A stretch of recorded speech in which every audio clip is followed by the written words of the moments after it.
Sourate 10, Jonas 3. Ils disent: si seulement on avait fait descendre sur lui un signe de la part de son Seigneur. Dis: le mystère n'appartient qu'à Dieu. Attendez, oui, je suis avec vous parmi ceux qui attendent. Quand nous faisons goûter aux hommes une miséricorde, après qu'un malheur les a touchés, voilà qu'ils usent de stratagèmes contre nos signes.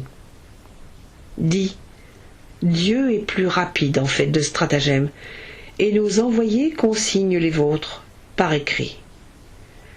C'est lui qui vous fait parcourir la terre et la mer. Quand vous vous trouviez sur des bateaux qui voguaient, grâce à un bon vent, les hommes étaient heureux. Un vent impétueux se leva.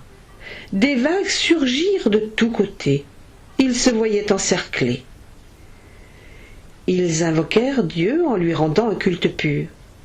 Si tu nous sauves, nous serons au nombre de ceux qui sont reconnaissants. Quand Dieu les eut sauvés, ils se montrèrent insolents et injustes sur la terre. Ô vous les hommes, votre insolence retombera sur vous. Vous jouissez momentanément de la vie de ce monde. Vous reviendrez ensuite vers nous, et nous vous ferons connaître ce que vous faisiez. La vie de ce monde est seulement comparable à une eau. Nous la faisons descendre du ciel pour qu'elle se mélange à la végétation terrestre dont se nourrissent les hommes et les bêtes. Quand la terre revêt sa parure et s'embellit, ses habitants s'imaginent posséder quelque pouvoir sur elle. Notre ordre vient alors de nuit ou de jour. Nous en faisons un champ moissonné, comme si la veille, elle n'avait pas été florissante. Nous expliquons nos signes de cette façon à des hommes qui réfléchissent. Dieu les appelle au séjour de la paix.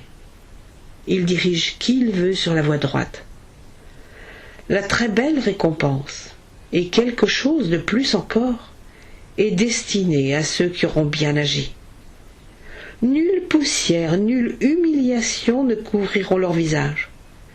Voilà ceux qui seront les hôtes du paradis, où ils demeureront immortels. Une rétribution égale au mal qu'ils ont commis est destinée à ceux qui auront accompli de mauvaises actions. L'humiliation les enveloppera. Ils ne trouveront aucun défenseur contre Dieu, comme si leur visage était couvert par des lambeaux de ténèbres nocturnes. Voilà ceux qui seront les hôtes du feu, où ils demeureront immortels. Nous dirons aux polythéistes le jour où nous rassemblerons tous les hommes: restez à votre place, vous et vos associés. Nous les aurons séparés les uns des autres. Leurs associés diront: ce n'est pas nous que vous adoriez. Dieu suffit pour témoigner entre nous et vous que nous restions indifférents à votre adoration.